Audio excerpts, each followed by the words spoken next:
নিয়ে এবার কেটে নেবে ভালো করে। আমি ভালো করে কেটে নিচ্ছি আমটাকে।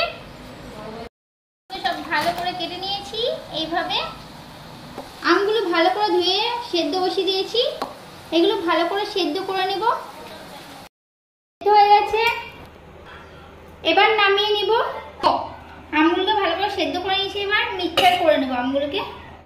মিক্সচার করবো। মিক্সচারের মধ্যে দিয়ে দিলাম আম, আর দিয়ে দিচ্ছি চিনি পরিমাণ মতন,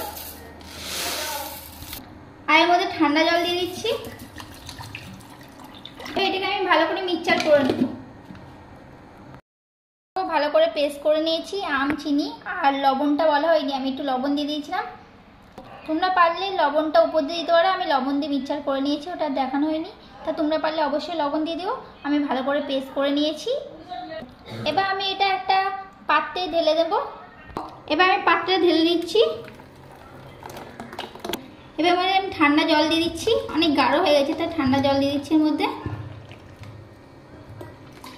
এবার আমি ভালো করে মিক্স করে নিচ্ছি। এবার আমি ফ্রিজে রেখে দিচ্ছি আধ ঘন্টার জন্য। আর তোমরা পারলে এমনিও খেতে পারো। আমি আধ ঘন্টার জন্য ফ্রিজে রেখে দিচ্ছি। ডিপ ফ্রিজে রেখে ফ্রিজ থেকে আমি বের করে নিয়েছি। এবার ঢেলে নেবো। এটা একটা গ্লাসে ঢেলে নিয়েছি পরিবেশন করবো বলে। এর মধ্যে দিয়েছি আইস, বরফ দিয়ে দিলাম এর মধ্যে, আর উপর দিয়ে দিয়েছি বিট লবণ। এবার খেয়ে দেখতো কেমন হয়েছে। তো খুবই ভালো হয়েছে বন্ধুরা, আপনারাও বাড়িতে ট্রাই করবেন। ভালো লাগলে আমাদের ভিডিওটা লাইক, সাবস্ক্রাইব আর কমেন্ট করবেন।